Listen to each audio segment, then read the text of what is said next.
Welcome back, everybody, to another episode of Paranormal, the New Normal. I'm your host, as always, Jeremy, here trying to bring a little normalcy to this world.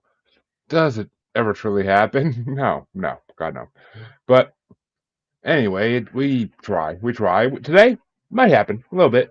We'll figure that out in a bit, because I have another amazing guest joining me to help me on this epic quest. It's been a lot of them, hasn't there?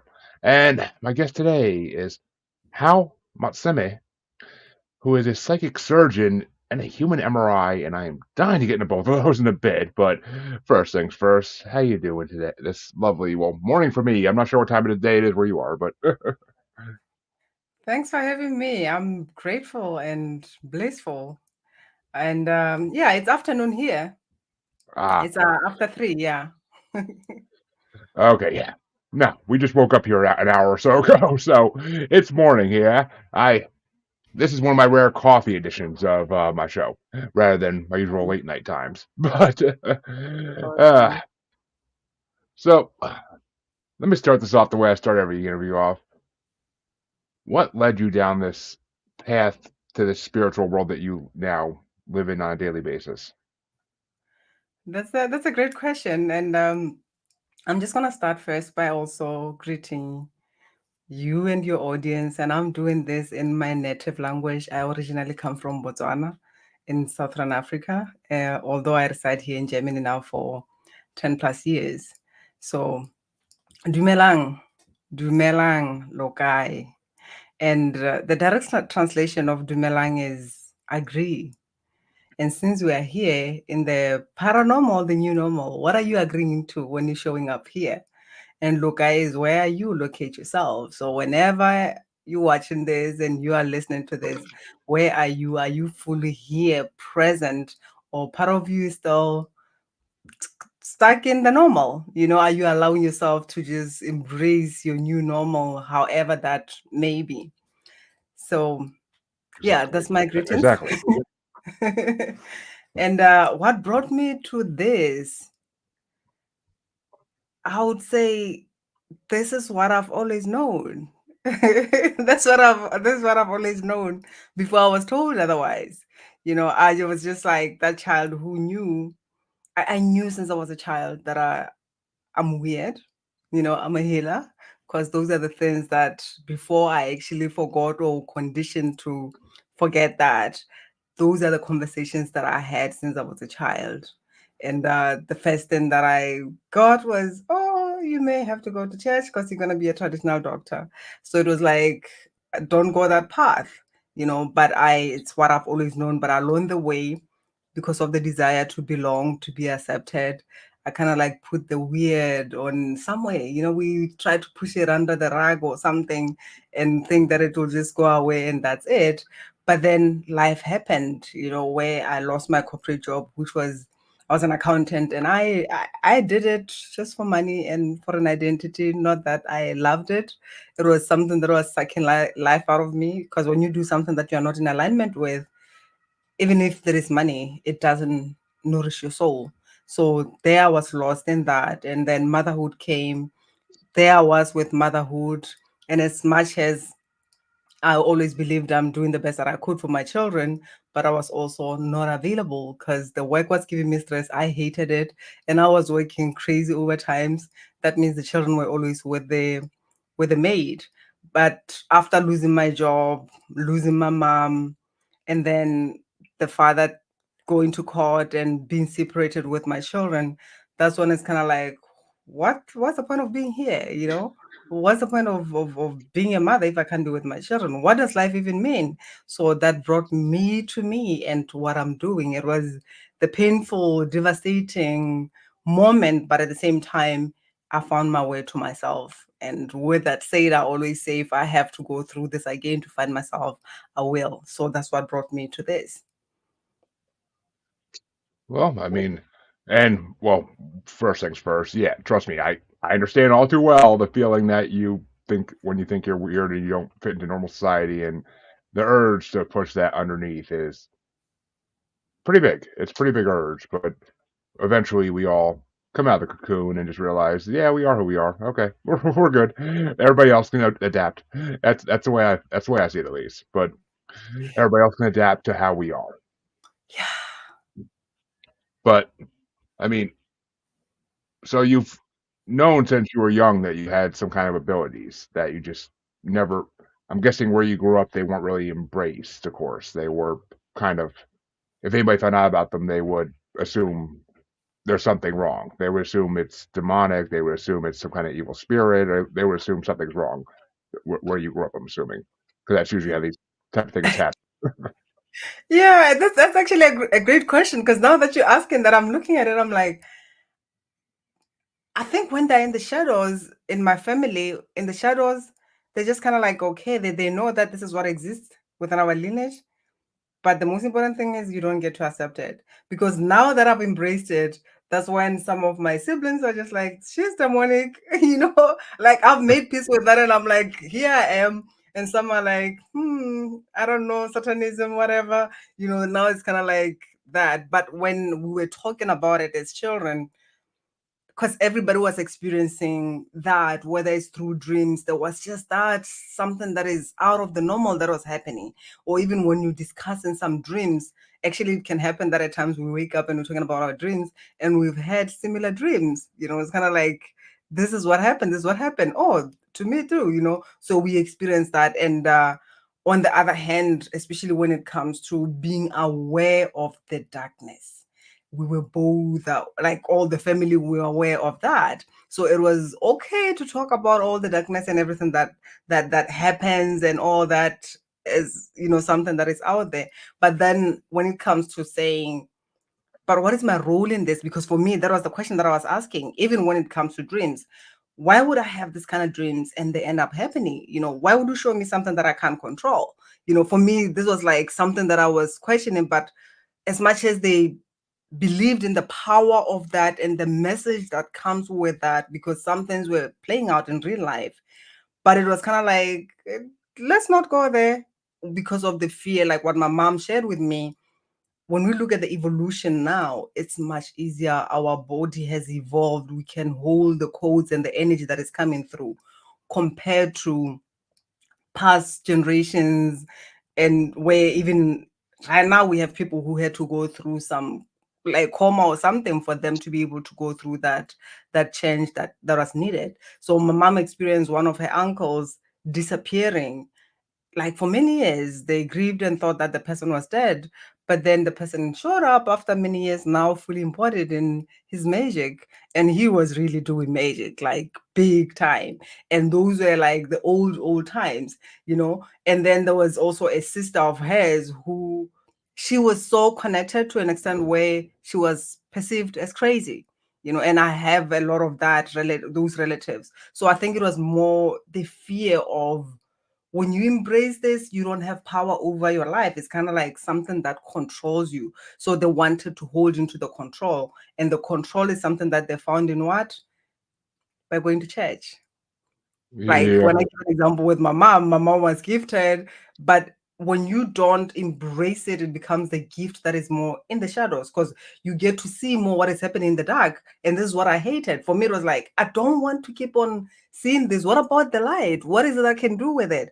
And my mom was gifted, but she never really did anything with it until she passed, because in her church, she was waiting for a pastor, a priest, whatever, to sort of like allow her to start using her gifts and healing people.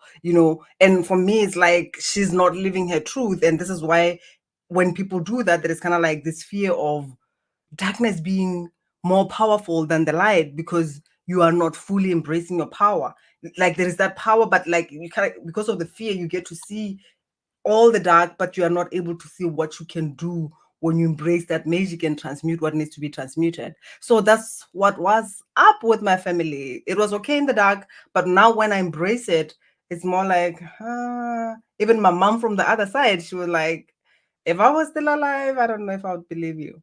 But because now she's on the other side, she can see things differently. It's kind of like, oh, okay. She understands why I was always crazy, because that's what I was called, the crazy one, you know.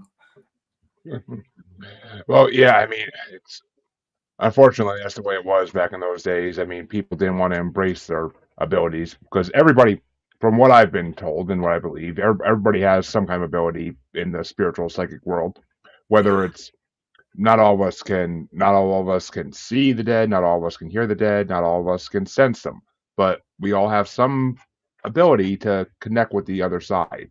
And no matter how minor or major that ability may be, the more we shun it and the more we push it away, you use it or you lose it, as a famous Motley Crue song goes.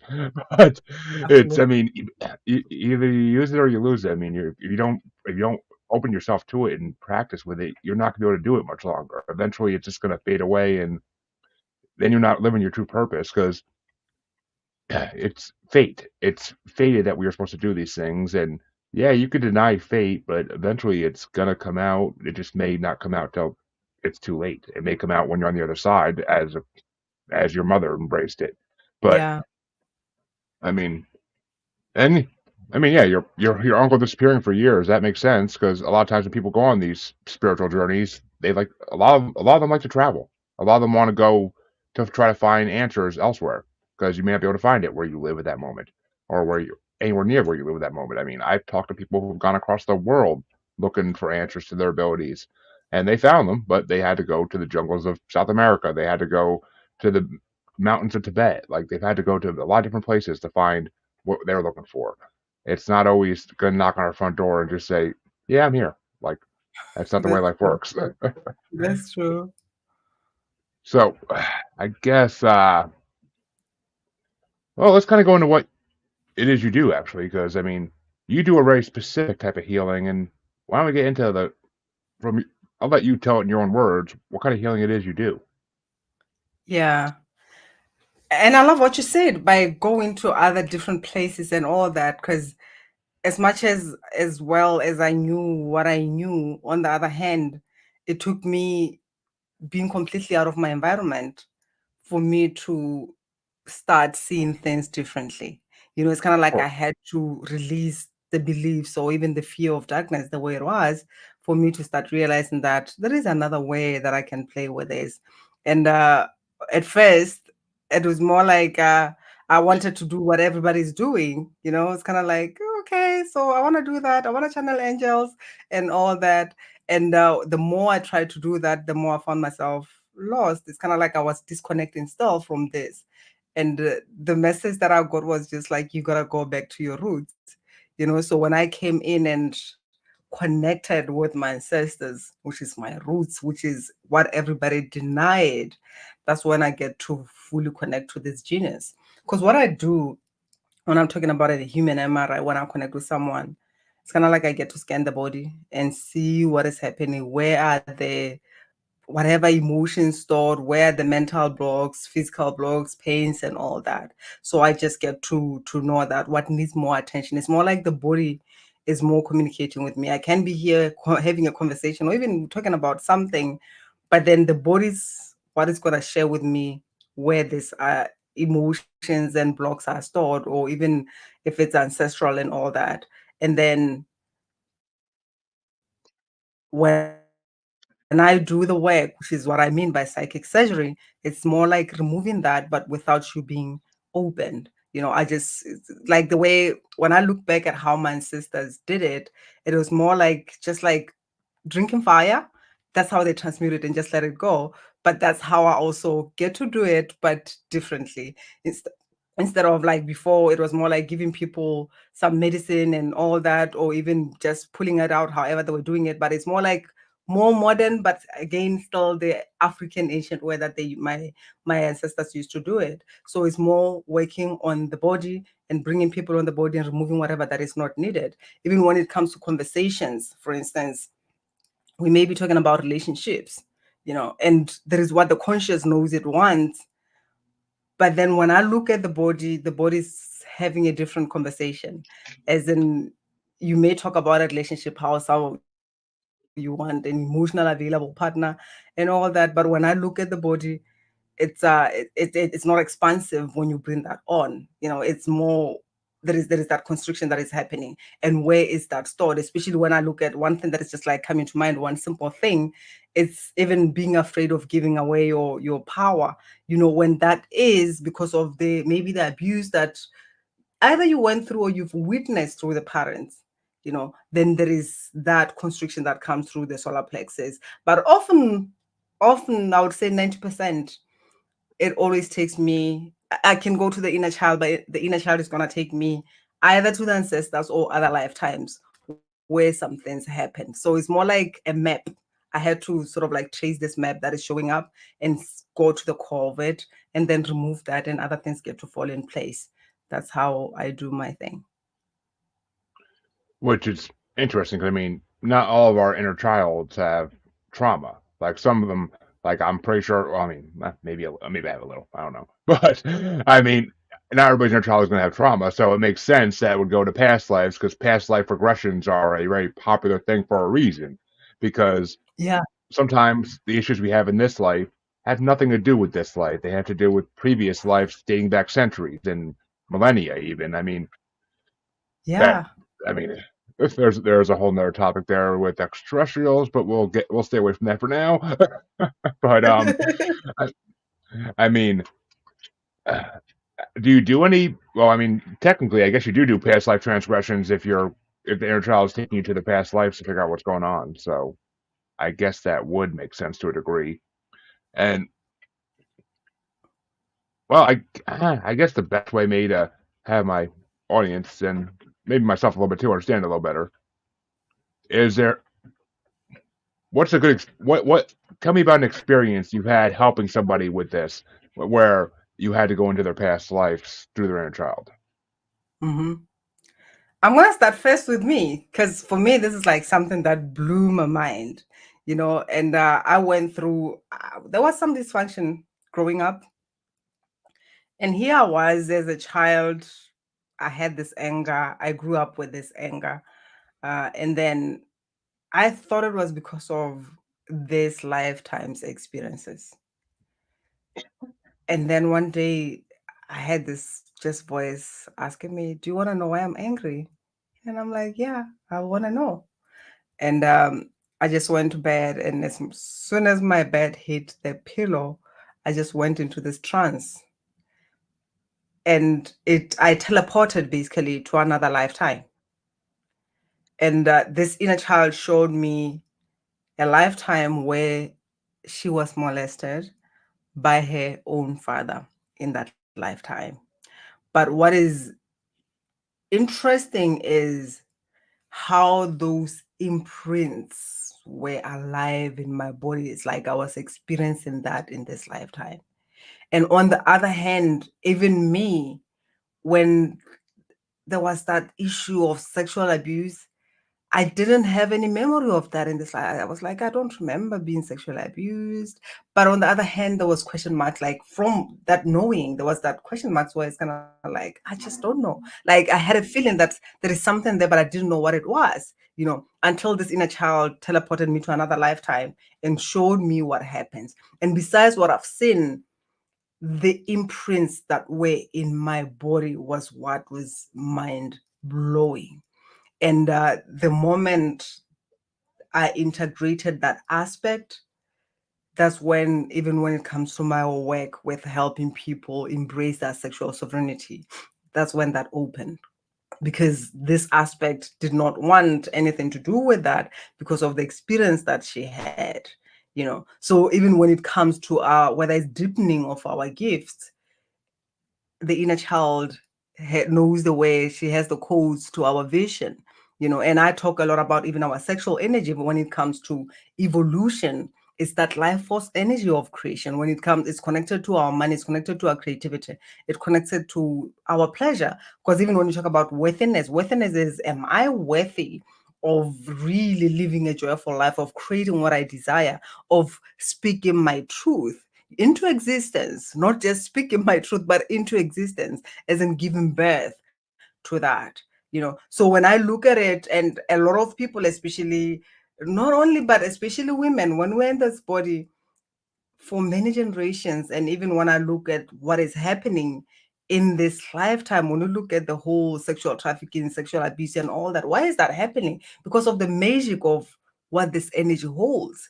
And for anyone to have power over you, it was more the sexual abuse. This is why even when there was war or something like that, the soldiers that are coming in, what do? For them to disempower men, they have to rape their women.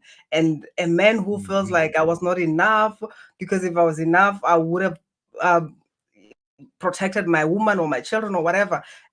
He's weak, and that was just like a way of disarming men through this. And a woman who is sexually abused immediately shuts off. And even when it comes to connecting to their gifts, with this life force energy affected, and then comes this whole I'm not saying go off the depression medication or anything, but on the other hand, all this medication, different kinds of them, even the antidepressants, they also affect our sexual energy, so this is why often people, they may have that, because what it does is that it produces those feel good hormones from the head, but not it happening from the gut, so there's a lot that I just say there. I don't even know how I got there, but there's just a lot that is packed up. But the most important thing is it didn't start with you. Whether you believe in past life or you believe in ancestors, on the other hand, is that if this has been in your ancestral lineage, then you are creating from it. This is why,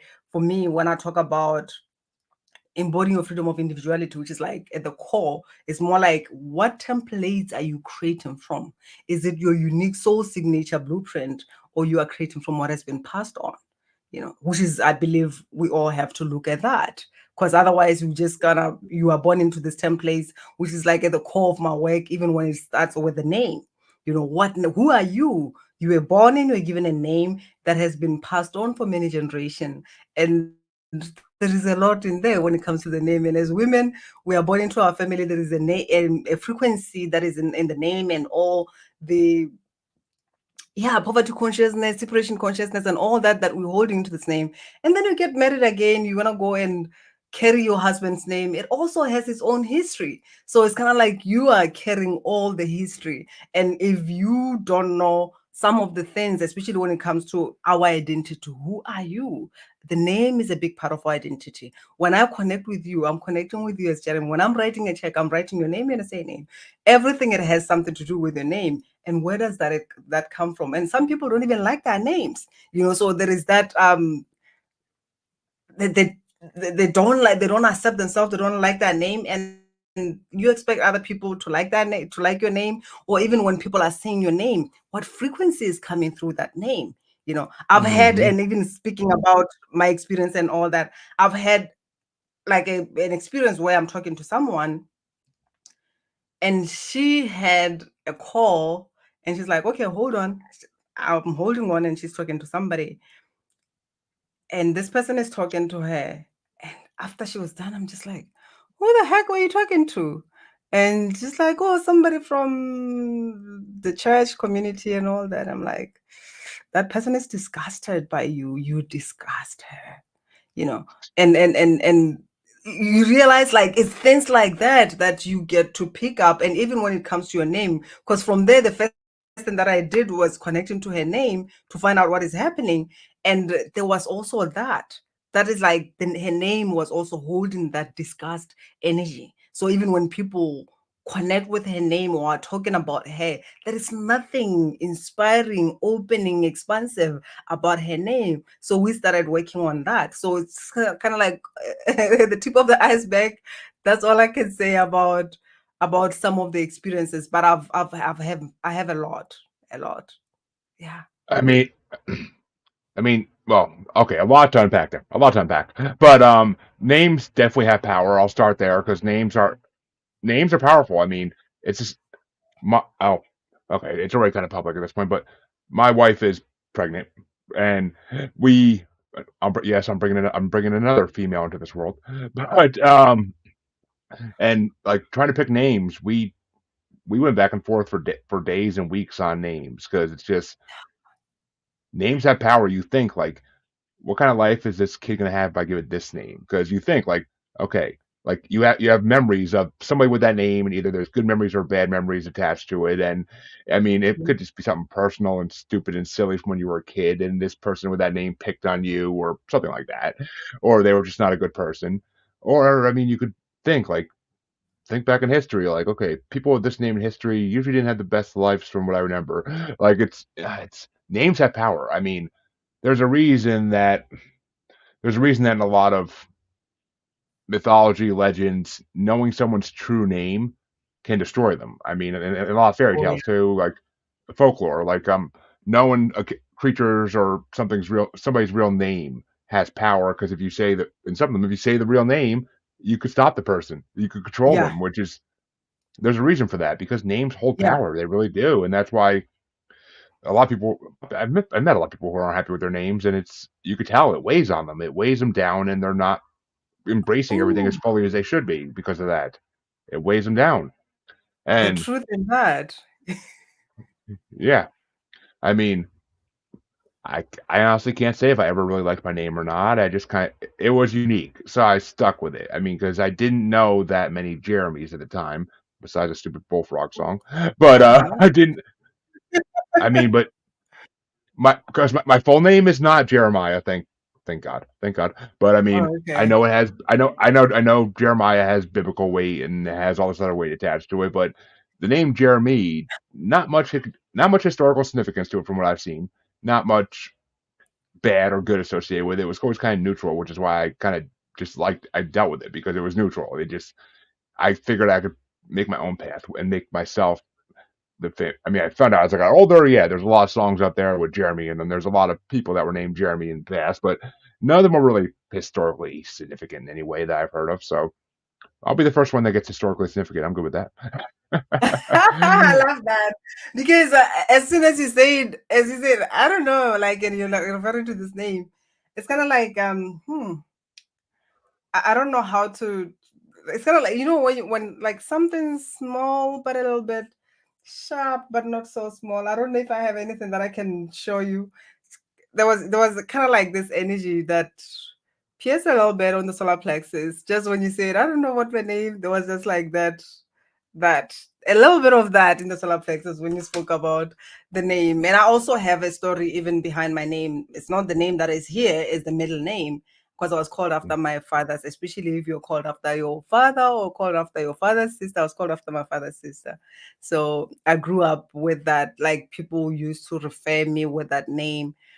But then it was just okay. I didn't like it because mostly it was more like calling me an old woman because they were respecting my father's sister and all that. So when I was young, I didn't respect it. I didn't like it. But when I grew up, at times I'll take advantage when I say something and someone's like, "I'm older than you." I'm like, "Yeah, but don't forget that you're talking to this person." So I used it where it fits, where I knew I could benefit. But then after my mom passed, I just went because I was relocating and I needed my birth certificate. I didn't collect my birth certificate all along. And I went to take my birth certificate and I realized, hmm, my middle name is not here. So I'm going to use it. And I'll put my middle name in my birth certificate. And while I was going through these trials and tribulations of who am I? Who am I? It just came as like that little voice and just say, you want to know who you are? And I said, yeah. And I also got into that trance and I started wanting to say my name, like my full name, first name, middle name, and the same name. But when I go to the middle name, I was blinking out, blank, blank, blank. And I'm trying to force it. But my head is shaking, even though I'm blanking out. My head is shaking, as in like this is not who you are.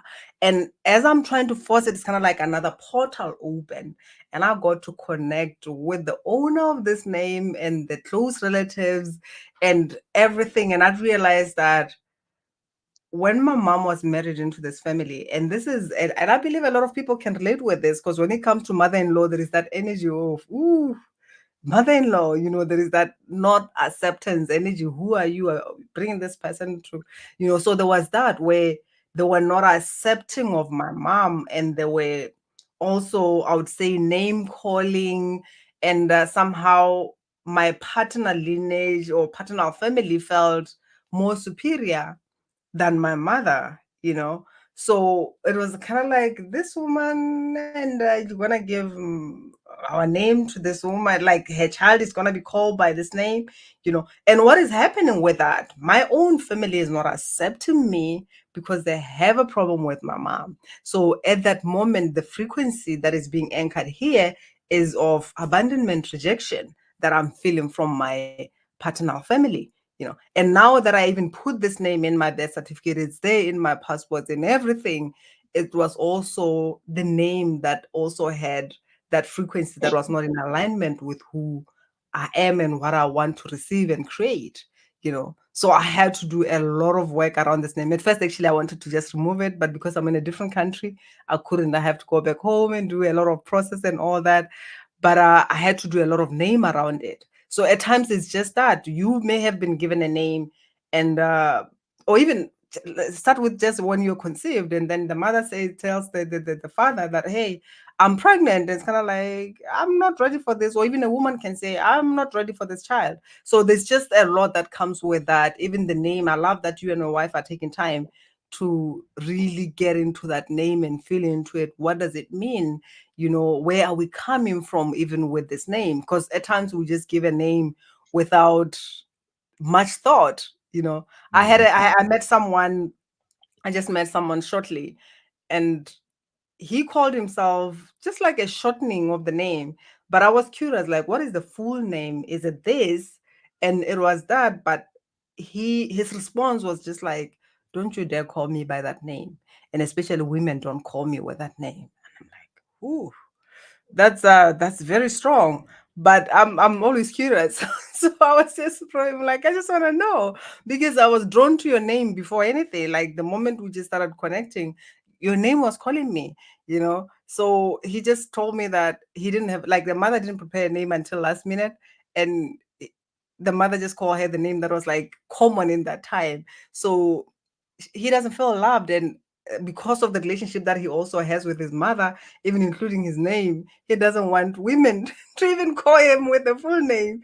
So so you can It's funny. imagine. It's funny. I was gonna say like, okay, he must have some kind of trauma from his mother or both his parents called him that full name all the time whenever he did something bad. Because I mean, that's I've met people who don't like to be called by their full names as well, and it's just there's always a little bit of something behind it. You could tell there's Yeah. something behind it, especially if they're strongly like I've had people straight up like say, don't call me that. Call me don't call me Jonathan. Call me John. I'm like, okay, whatever you prefer. But it's just like, example, I can't think of the actual person. It's stuck in my head. I can't think of the person I'm talking about, but it's an example, and it's just like, I get it though. I get it. I mean, I I I hate being called Jeremiah when I was a kid from all of it. Even though that's not my real name, it's not my birth certificate. I just hate people used to call me all the time because of the stupid bullfrog song, because of the biblical meaning behind it, and it's just I don't know. I just don't like that full name, even though like it's not mine. It never has been put on me. Yeah, I don't know. It's one of those things. It's one of those just weird, strange things. I But don't the know great what thing is, behind it's not, it's not, your paperwork, birth certificate, and all that is not there. So that is like, it's yeah, it's the name that everybody uses. But on the other hand, when it comes to like the things that you need to do, it's not there. But still there is a certain connection that you get to do, if at all, is what comes through a lot, or what people use a lot. Yeah. exactly. I mean, it's kind of what I don't know. It kind of is just a strange thing in life when you something bothers you that shouldn't because it's not even related to you in any shape or form. So it's just like okay, like it's I'll live with this. But Yeah, so it makes sense why I said the moment you spoke about the name, there was that. Remember what what I showed you when I showed you a panel, like, there was that into your power, and it's quite interesting because at times it doesn't make sense why you react the way you react, but there is always a reason, right? You may not know it consciously, but there is a reason why, like, this disturbs you without even knowing why it disturbs you, but there is a reaction, you know. Yeah. exactly. I mean, everybody has these small things in life that set them off, and they don't know why. Like they don't. Yeah. They usually. I mean, some of the times they may figure out why, but usually they don't know why, and that's why a lot. That's why past life transgressions exist, because they can go back and say, okay, this is it may be from 10 lives ago, but this is what has been going through your lineage for that long, and this is what's been Yeah, affecting you, and it's just it can be devastating if it's not dealt with, and that's the yeah, problem. yeah, But while we're speaking on this topic, actually, because I find when I talk to people in the spiritual realm that they always say that a lot of people have these misconceptions about what aligning their life's going to bring. Like a lot of people think that if they align themselves to their true purpose and all this, that they're going to get rich or they're going to find the love of their life. Like they think it's going to be an easy fix for a lot of life's problems. When most of us know it's not going to be an easy fix. It's never an easy fix. It's just aligning yourself to your true purpose is just kind of like the first step. Am I wrong on this, or am I hitting on something here? Like, because I'm sure people have come to you with like misconceptions about what you'd be able to help them with. yeah. Especially even when they hear the word psychic, it's kind of like, can you predict my future and tell me what is going to happen and all that? Yeah. So there is that, and actually, it's quite interesting because even for me, like when I was, like I said, I was an accountant, and I knew that that's not what I was meant to do, and I wanted to know my purpose. But it's kind of like we always think that when you know your purpose, it's gonna be all roses, like it's just gonna be, yeah, flow and ease.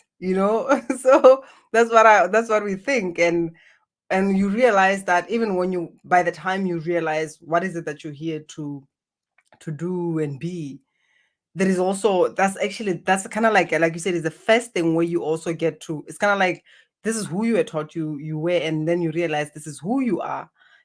So you have to let go of all this that you have built your identity around. And even when it comes to the the approval, where how you are accepted, where you belong, because the moment you embrace whatever path that you are meant to walk, then the people who are still stuck into this is how it has to be, they're not going to go with you. Like you said, it's the first thing. I remember I met my husband when I was just an accountant, and I was going through my own trials and tribulations, but I knew that there is something that I was meant to do. And his thing, especially when it comes to this, kind of like there's no higher power or that nonsense. Just forget about that nonsense. And here I was having this, what I know, what I've always known, and he's stuck in who I was. And the moment when I couldn't hold back anymore, and I felt like I have to step out of this, and he was stuck in this is who you get to be. I miss the woman that I met, because for him it was something like you're just being stupid now. I was more intelligent then. So now it's kind of like I don't know who this stupid woman is. And as much as the marriage was not perfect, I would say 65%, 70% according to the normal, it was normal. But I had a choice. Do I sit here and deny who I am so that I can sustain this marriage? Or I'm choosing me and allowing myself to go on my path. And how does that path even look like? We don't know, because even when you're talking about evolution, even let's just say the desire, the desire requires us to be open and bring in the curiosity instead of thinking this is how it's gonna be, because you realize that some of these things, they cost us something, in the sense of we may have to let go of things that we're attached to, that we identified with. And we may also need to also invest, whether it's money, time, and all that. You need to put something, and you need to release something, because if your space is full of what doesn't serve you and you still want something else, what are you willing to let go of? And what does that even mean to you? So it's the beginning. It's not like I'm just gonna jump and then everything is gonna be rund und glatt, as they say in German, like smooth and flowy. Hmm. Yeah. So it's not Yeah. that. It's just like the beginning. But the hardest part of it is, who am I being? And who do I want to come with? Because what I realize is that at times when we evolve and we realize, oh, it's good to be here, you just want to tell the whole world, especially your family, hey, this is a new way of being. Come with me, come play with me.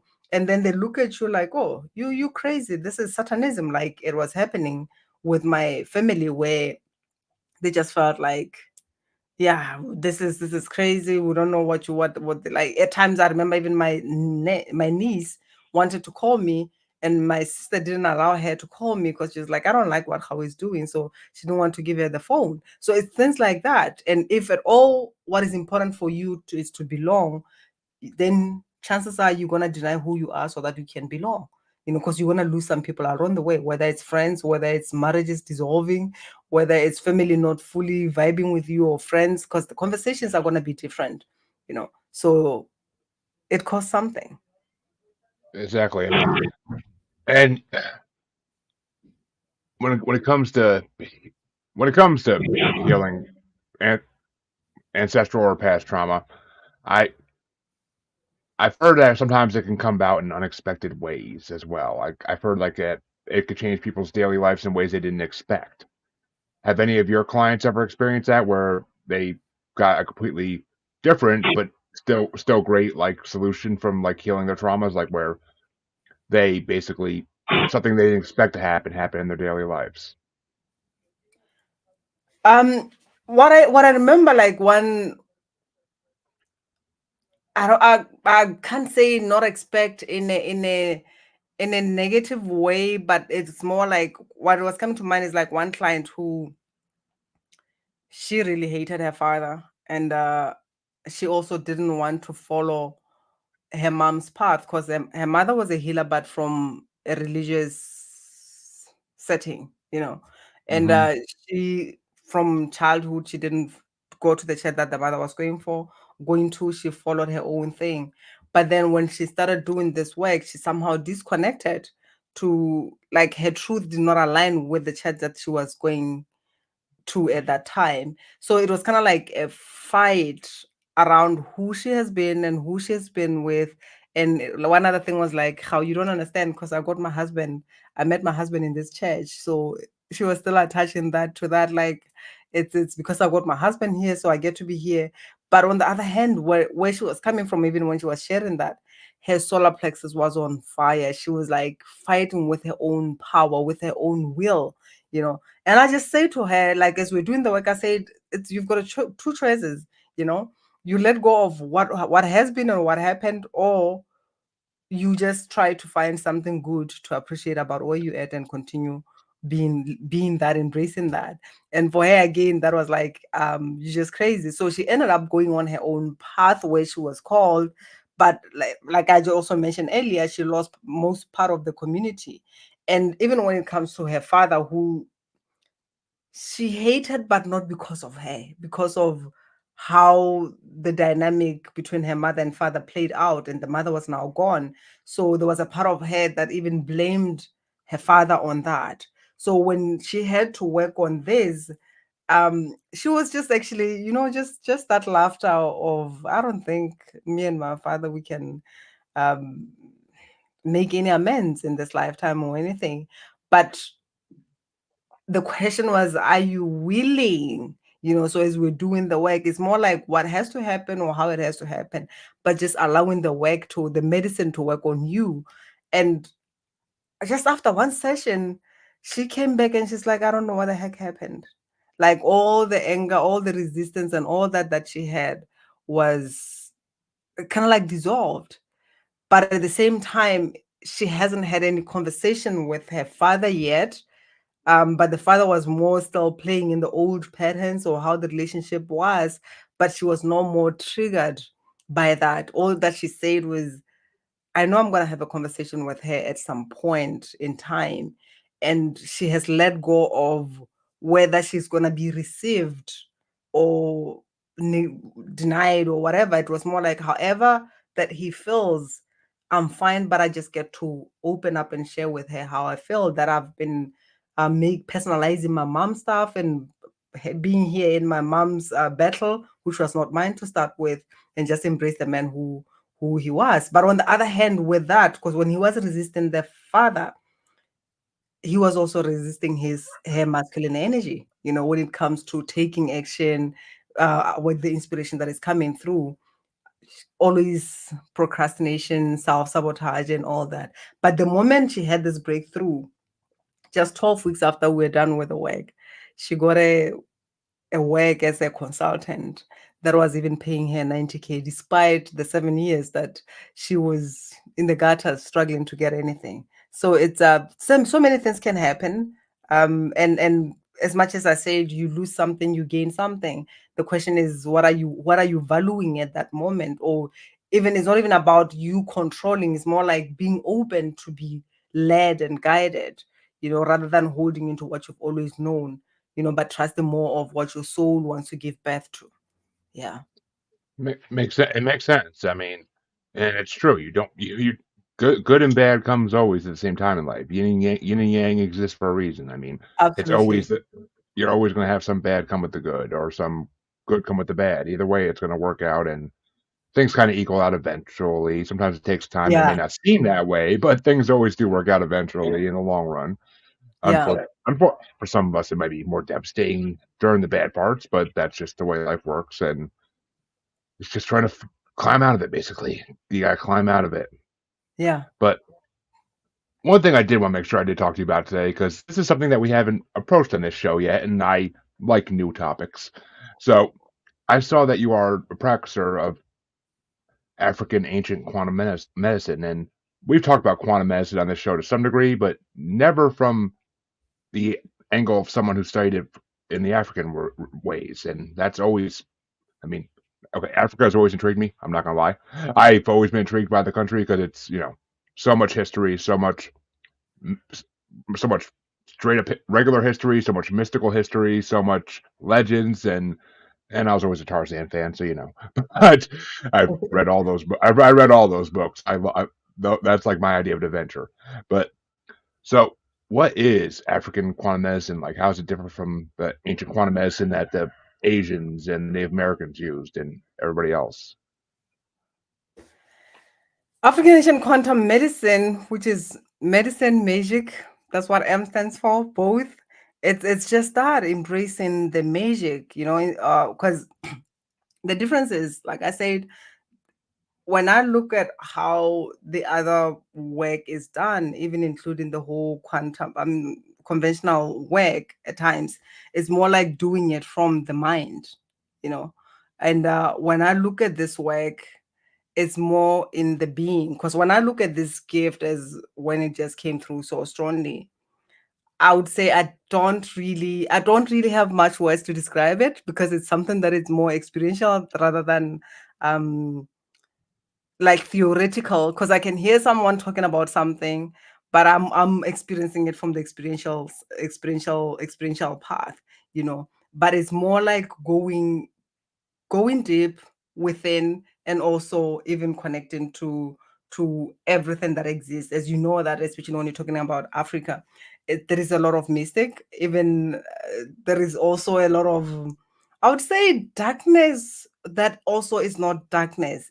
It's more like what the missionary sold to people as they were converting people to the current religious system, So it's more like going back there and embracing our connection to everything that is, even including the earth, everything that is conscious, and knowing that it's not even something that is out there, it's something that is within us. So it's more like awakening that magic within somebody, and how does that look like? It's different for everybody.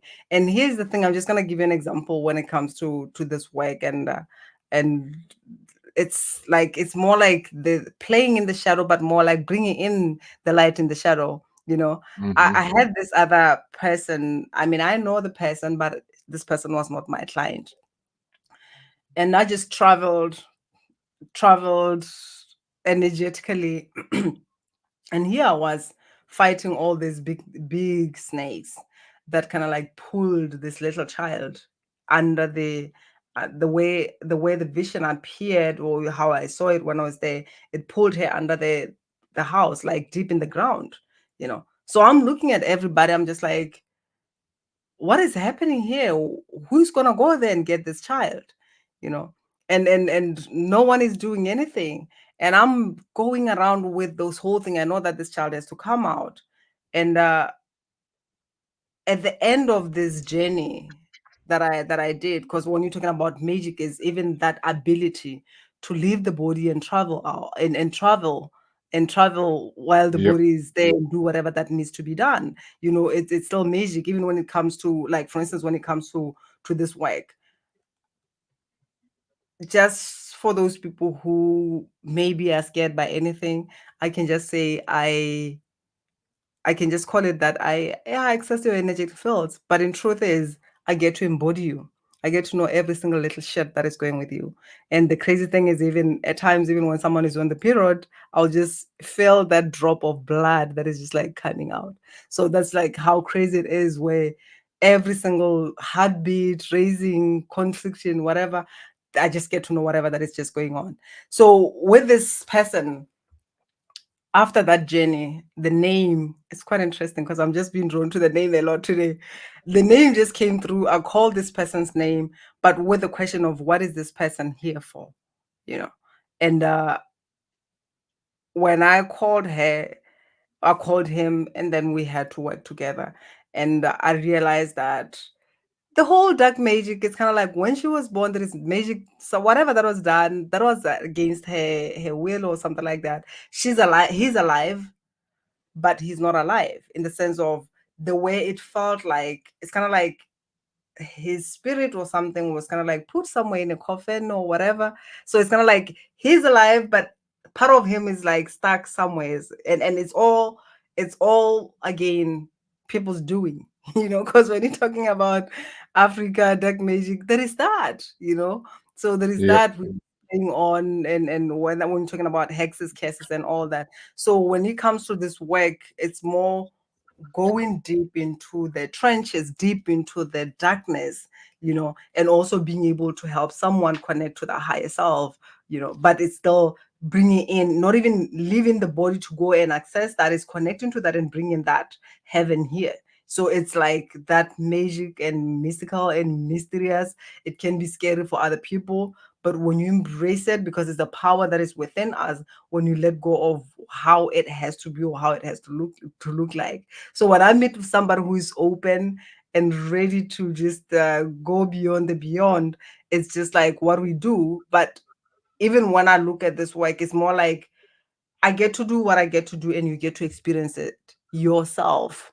It's not like I'm gonna tell you this is what gets to happen. You gonna experience it yourself. You're gonna go through that. Like I said, it's not something that is more theoretical. It's more something that is experiential. Yeah. Exact, which makes sense. And we are getting close to the end here, but before we do, I did want to ask you this, and actually, this ties perfectly into what you were just talking about in a way. Do do you believe that these evils that humanity has existed for thousands of years, tens of thousands of years, whether it be vengeful spirits or demons or just jinns, as they call them in other parts of the world, do you believe that these elemental evils like can exist? Like, are they on the same plane as us? Do I Like, believe is that that the like demons, darkness, whatever? Yeah. like do you believe that possession is actually possible? Do you believe that people can actually be overtaken by actual evil things that are not their own mind's creation? If I can do, if I can do, because I mean, I like I said, I come from the background where there was more fear of darkness. And I also had that fear because as a child, you are open, you don't know shit.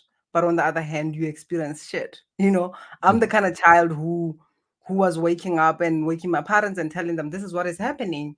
And they may not understand it, but on the other hand, when they went and asked for help outside, they would experience that. I mean, the I don't even know what to say, but this shit is real. That's all I can tell you. I've seen it the other time. There was this other noise that just disturbed me. There was something that was moving in the house. Something was moving. It was making noise at night, and it kept me up at night. And I would wake my parents and tell them some shit is going on here, and they didn't know what that was. And then they called someone. this person came to come and remove this thing, whatever you call it, entity, demon, whatever, but it was more interesting because how this thing was made. It was like a horn. It was like a horn, and then there was just like some red thread around it. But this shit was moving. It was running from the house, outside the house, in the whole yard. These people were chasing it, but at the end, they caught it, and that's when they like called me like, "Hey, this is the thing that has been disturbing you." It's kind of like just a horn, but it was moving and it was very fast. So this shit is real. I've seen it all as a child. I've seen it even when people talk about, even when we're talking about, for instance, whether it's witchcraft is a word that people fear, but I don't believe witchcraft means darkness. I believe everything has the opposite. There is light and dark in everything, Exactly. So yeah. So for me, I still remember even as a child, I was sleeping and I could hear people dancing and singing in the there is a house, and then there is, oh my god, what is that called? Kind of like where, sort of like a veranda, but not your modern What? veranda, like our own traditional traditional one, something like that. Like like a porch? Yeah, Like a where porch? people can just yeah, where people can just sit, and then there is the house. So there was just that. So Yeah, porch. yeah, so people were dancing and doing all sorts of things there, and it's in the night. They want, from my understanding, in my background and all everything, it's kind of like there is a ritual that people in the dark have to do for them to come inside, right? So I couldn't allow them to, because I could see them, I could feel them, I could hear them, and whatever that they were doing, they were there for a long time, and I was up for a long time. And I still remember at the end, um they kind of like took the sand, they threw the sand through the window, because it was like a normal traditional hut, the ones that we Yeah. have. We didn't have those windows. They threw the sand through the window. But on the other hand, because of what happened the following day, I just knew what has happened, but I couldn't speak. I couldn't. I was just sick, and I couldn't explain exactly what happened. When I was asked why, what happened, why are you feeling the way you're feeling, because my temperature was high, but I could not speak until after some time. So I've seen a lot of shit, and this shit is real, and it's real, and it's not real. in the sense of of course it exists, all these things exist, but the question is, where are we operating from? If I'm coming from fear, I'm gonna match that energy. So it's more like these things will still have access to me, But if I'm not vibrating in that frequency, they don't even have access to me. And I've seen it, even like talking about being separated from my children. Oh my God. This is another topic for another day, because it's just a lot. I've had my children, even after we were reunited. The other one was just like in the morning, instead of going to school, he would see some creatures and start running around, and I had to, for me to clear this, I had to connect with these fucking creatures. And I'm telling you, I've seen it all, but this was like another species of creatures. Because it's like another level devil, scary shit that I don't even have the definition to say this is a dog or whatever. No, it's just like some creature that is weird in its own way, So yeah, these things exist. Well, I kind of was hoping that was the way that you would feel about it. So I'm really happy with that question. I really am. I think I got a good conversation out of that question for sure. I was hoping it would be something similar to that. And I mean, yeah, you are. Africa is a very mystical place. I mean, that's where voodoo and that's where hoodoo come from. Like, it's a very mystical place with a lot of ancient secrets that people have been trying to unlock for centuries and they still can't, because it's just, you're not supposed to. You're not supposed to. There's a reason. There's a reason they call it the motherland, and there's a reason Yeah, ancient things locked there that I don't think people should unlock, because it's not going to be good for anybody if they do. You don't want to. absolutely. There's some ancient. there's some ancient stuff locked there, whether it be evil or good or both. I don't know, but I wouldn't want to unlock it either way because you don't mess with stuff from the past. You just don't. I mean, you shouldn't It's do. a lot. And also, like, for instance, just looking at my path where I am, which is, I would still say my gift is not fully unlocked, but it's kind of, when I look at what I went through, I kept meeting different um like old people, old Asian people, and the message that they're bringing every single time: use this gift for the good. And when I look at where I was when I started, when I was even separated with my children, I was flipping thirsty for blood. And we say it that I'll kill for my children. I wanted to kill for my children. And now you can imagine where I was not fully empowered, where my heart was closed, where I was operating from fear. If I have that, what am I going to do with it? So I truly believe all this that is happening, because I found myself, with every experience, I found myself just being in this love, just seeing the wound that these people are playing out, not necessarily that they want to hurt me. I realized that it's not personal. And I also realized that some of the things is just like that karma balancing itself. Because even when I look at this gift that I have, or that I'm meant to, there is a part of me, this is why I'm saying I haven't fully unlocked it. Just a few weeks ago, I was just sitting with that. There's a part of me that is scared of the power. What is it that I can do when I have this, especially when I'm coming in with some unhealed things? So at times the healing part is necessary, so that when you have the power to destroy, you choose not to destroy. You can, but you choose not to, but you rather choose to build. That's the power of discernment, knowing that I can, yeah, cause a massacre if I choose to, but I don't choose to, because I know the damage that this has done going back to the past. So that's the Yep. magic between embracing it, but from the healed place, of which at times our challenges are just preparing us for that. And that right there, folks, is a very good message to actually end the show on. Because I mean, when you can choose light over darkness and you actually follow the light, that's always the right path. I mean, it's always the right path, and Yeah. it's the power behind that is immense to be able to do that and not because the darkness is easier. It usually is, but Oh, it's not. yes. The end results will not be better for anybody. So, but that's a good message. I'm gonna end it right there and stop talking now. God damn it, Jeremy, shut up. But uh, it was a pleasure having you on. And where can people find you if they want to reach out to you to get some help, either with some psychic surgery or anything really? Where can they find you? Promote yourself. Yeah. I'm available on social media, Gao Motsemme, on Facebook, Gao Motsemme, LinkedIn, Gao Motsemme, Instagram, Gao Motsemme dot magnetic confidence, GaoMotsemme. And I'm gonna share a link with you. I call it orgasmic clarity. And I'm just giving anyone an intro to my work, 45 minutes. If you are open to have this orgasmic clarity call, let's do it. So I'm just gonna share the link with you. I'll drop it, and then you can share it in your notes, and people can book the call who are feeling called to find out what the hell is going on, what is standing in your way of your success and freedom. Yeah. Well, there you go, folks. And it's Pride Month, so it's a good month for that too. So it's all lined up. I mean, it all lines up in a way.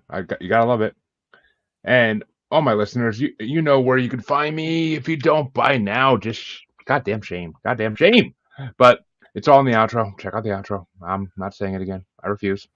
But I want to thank Hal for coming on because it's been an amazing episode. Amazing episode. I truly have loved it, and I can't wish my listeners to enjoy it as well. But I will see you all, I believe, on Monday with another interview. But till next time, have a good Saturday, everybody. That's on my time zone, and everywhere else too.